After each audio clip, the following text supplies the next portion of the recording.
दोस्तों नमस्कार। आईएएस हिंदी के इस प्लेटफॉर्म पर मैं रवि रंजन आप लोगों का स्वागत करता हूं। गवर्नर जनरल ऑफ इंडिया की इस श्रृंखला में आज का हमारा टॉपिक है लॉर्ड वेलेस्ली। आइए शुरू करते हैं। लॉर्ड वेलेस्ली के द्वारा किए गए प्रशासनिक सुधार। प्रशासनिक सुधार पे जाने से पहले लॉर्ड वेलेस्ली के समय में किए गए आर्थिक कार्यों की थोड़ी सी चर्चा कर लेते हैं। इस समय ईस्ट इंडिया कंपनी ने साम्राज्य विस्तार की नीति को अपनाया, जिस वजह से कंपनी का खर्च काफ़ी ज़्यादा बढ़ गया। काफ़ी ज़्यादा बढ़ने का तात्पर्य है 3 गुना ज़्यादा बढ़ गया, जिस वजह से कंपनी को बराबर ऋण भी लेना पड़ता था। यही वो कारण था कि कंपनी ने वेलेस्ली को वापस बुला लिया इंग्लैंड। ये बात आप लोग ध्यान में रखिएगा।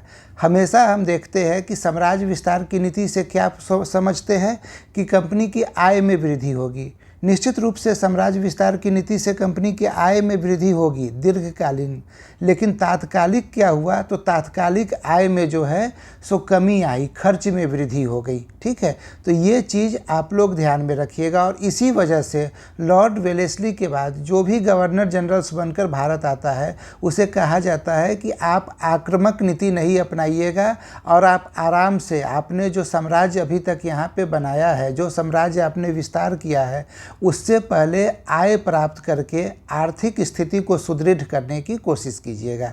ये हमारी चर्चा आर्थिक सुधार के बारे में लॉर्ड वेलेस्ली के समय में समाप्त होता है।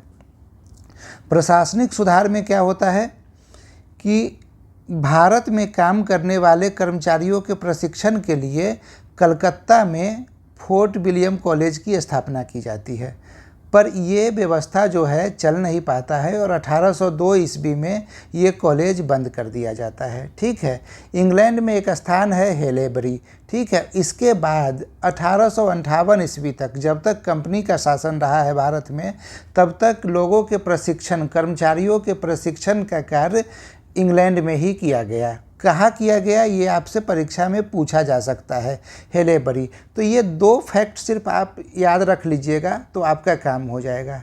अब कर्मचारी है तो कर्मचारियों के प्रशिक्षण देने की बात हो रही है। आप थोड़ा सा कॉर्नवालिस के समय में याद रखिएगा कि भारतीय कर्मचारियों की क्या स्थिति थी। ये एक महत्वपूर्ण चीज़ था। यदि आप लोग को याद होगा तो न्यायिक क्षेत्र में मुंसिफ, ठीक है, सेना में सूबेदार और एडमिनिस्ट्रेशन में क्लर्क के पद से आगे नहीं बढ़ सकते थे। ठीक है, अधिकतम जो ये लोग जिस पद पे पहुंच सकते थे ये मुंसिफ, सूबेदार और क्लर्क का पद ही था। और ये व्यवस्था जो कॉर्नवालिस ने लाया था, ये व्यवस्था 1833 ईस्वी तक चालू रहेगा। 1833 ईस्वी के एक्ट के द्वारा इसमें सुधार किया जाएगा। जो सुधार होगा उसके बारे में हम लोग आगे चर्चा करेंगे, पर अभी ये चीज़ आप लोग ध्यान में रखिएगा कि इन लोगों का पद मुंसिफ, सूबेदार और क्लर्क तक ही सीमित था। तो प्रशासनिक सुधार के अंतर्गत कौन सी बातें हुई इस पे हमने चर्चा कर लिया। आगे बढ़ते हैं। राजनीतिक सुधार। राजनीतिक सुधार के अंतर्गत क्या क्या बातें होती है तो सहायक संधि, ये तो आपने लिखा हुआ देख ही लिया। इसके अलावा चतुर्थ आंग्ल मैसूर युद्ध,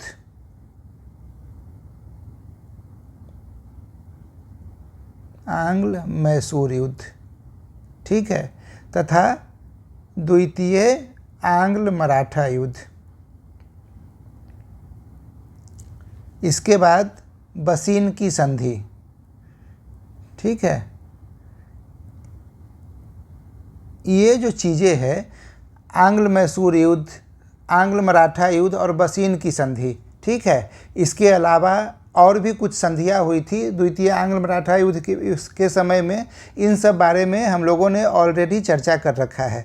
आप इसे आंग्ल मैसूर युद्ध और आंग्ल मराठा युद्ध वाले वीडियो में जाकर देख सकते हैं। उस पर दोबारा इसे यहाँ पे चर्चा करने की आवश्यकता नहीं है। अब अभी हम लोग चर्चा करते हैं सहायक संधि के बारे में। सहायक संधि क्या था तो सबसे पहले तो याद रखिएगा कि लॉर्ड वेलेस्ली के समय में सहायक संधि आया था। सहायक संधि भारत के राजा के साथ अंग्रेज एक संधि करते थे कि हम आपको बाह्य आक्रमण से बचाएंगे।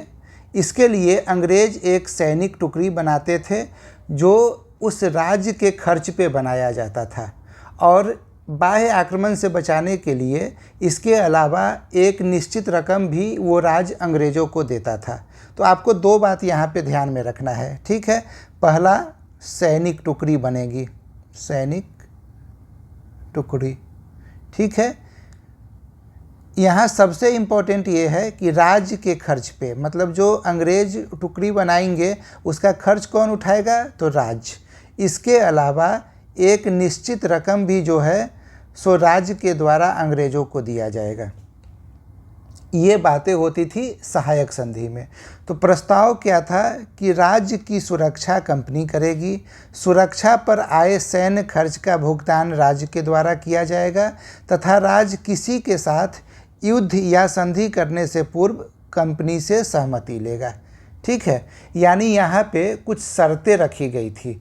शर्तें क्या क्या थी, तो कोई भी राज्य जिसने अंग्रेज़ों के साथ सहायक संधि कर रखा है वो अंग्रेज़ों के दोस्त से दुश्मनी नहीं कर सकता है और दुश्मन से दोस्ती नहीं कर सकता है। यहाँ ये बात मुख्यतः फ्रांस के लिए कहा जा रहा है, ठीक है, कि फ्रांस के प्रभाव को भारत में कम करना है, इसी वजह से मुख्यतः सहायक संधि को लाया गया है, ठीक है।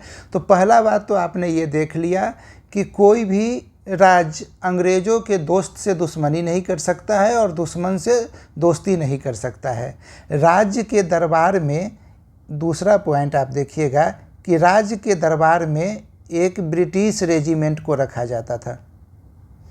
कहा जाता था कि आप आंतरिक रूप से स्वतंत्र है, राज्य को कहा जाता था कि आप आंतरिक रूप से स्वतंत्र है, आप अपना प्रशासन आंतरिक रूप से आराम से चलाइए, बाह्य रूप से आप हम पे निर्भर है, आपकी रक्षा की जिम्मेदारी हमारी है, ठीक है। पर जब ब्रिटिश रेजिमेंट राज्य में बैठने लगा तो आंतरिक रूप से स्वतंत्रता की बात जो है सो सिर्फ कहने के लिए ही रह गई, ठीक है। तो ये दो बात, और तीसरी बात यही आंतरिक स्वतंत्रता की, ये आपको ध्यान में रखना है। यही इतनी बातें थी। इससे फ़ायदा क्या हुआ, इससे फ़ायदा ये होता है कि किसी की नियुक्ति करनी है राज्य में यदि किसी विदेशी की नियुक्ति करनी है तो उससे पूर्व आपको अंग्रेज़ों से परमिशन लेना पड़ेगा। परमिशन कौन देगा, तो ये ब्रिटिश रेजिमेंट परमिशन देंगे। परमिशन के लिए क्या होता है कि यदि कोई इंग्लैंड का व्यक्ति है जिसकी नियुक्ति करनी है तो ये आराम से बोल देंगे कि हाँ ये बहुत ही अच्छा आदमी है, इसकी नियुक्ति कर दो। लेकिन कहीं और का, जैसे कोई फ्रांसीसी आता है जिसकी नियुक्ति राज्य में करने की बात होगी तो ये तुरंत मना कर देंगे। तो मुख्यतः ये फ्रांसीसी जो थे उनके प्रभाव को ही कम कर रहे थे। तो इन सब चीज़ों का परिणाम क्या होता है, परिणाम ये होता है कि भारतीय राजा के पैसे से कंपनी की सेना बड़ी होती चली जाती है, ठीक है। अब कंपनी के खिलाफ मोर्चाबंदी संभव नहीं है, क्योंकि युद्ध और संधि से पूर्व कंपनी की अनुमति लेना अनिवार्य हो गया है। तो ये बात क्लियर हो गया कि ये सहायक संधि जो है ये, इससे कंपनी किस प्रकार शक्तिशाली होती जा रही है, ठीक है। अब यहाँ पे एक पॉइंट और आपको ध्यान में रखना है कि सहायक संधि करने वाले राज्यों का क्रम, तो हैदराबाद, मैसूर, तंजौर और अवध। शुरुआती तीन नाम ज़्यादा महत्वपूर्ण है, तो आप इसे ऐसे HMT से याद रख लीजिएगा। HMT घड़ी जो है ना एक ज़माने में बड़ा फेमस होता था, तो इस HMT से आप हैदराबाद, मैसूर और तंजौर याद रख लीजिएगा। फिर बाद में एक अवध भी आ जाता है। तो इतनी बातों के साथ सहायक संधि की सारी चर्चा पूरी हो जाती है। उम्मीद करता हूँ कि आप लोग इसे अच्छे से समझ लिए होइएगा। UPSC का खास करके ये फेवरेट टॉपिक है, और आप लोग ये बात ध्यान में रखिएगा कि कोई भी टॉपिक जो UPSC में पूछा जाता है बाद में स्टेट PCS वहाँ से सवाल बनाते ही बनाते हैं। आप अब BPSC का पेपर देखिएगा जो लास्ट 69th पेपर हुआ, जिसे सबसे टफ पेपर कहा जा रहा था। उस पेपर में BPSC ने क्या किया, BPSC ने UPSC का PYQ प्रीवियस ईयर क्वेश्चंस उठाकर सीधा सीधा डाल दिया। अब BPSC की तैयारी करने वाले अभ्यर्थी यदि उन्होंने PYQ करके वो नहीं गए होंगे UPSC का, तो उनके नंबर कम हो गए। पेपर नए बच्चों के लिए टफ हो गया। तो आप लोग हमेशा PYQ कीजिए। यदि आप लोग स्टेट PCS का भी एग्ज़ाम दे रहे हैं फिर भी 10 वर्षों का UPSC का प्रश्न ज़रूर लगा कर जाइए, ठीक है। इससे आपको काफ़ी फ़ायदा होगा। और यदि आप UPSC की ही एग्ज़ाम दे रहे हैं, उसी की तैयारी कर रहे हैं, तब तो आपको ये लगाना ही चाहिए। उम्मीद करता हूँ आप लोगों को ये वीडियो समझ में आया होगा। लॉर्ड वेलेस्ली के बारे में हमारी चर्चा यहीं पे समाप्त होती है। धन्यवाद।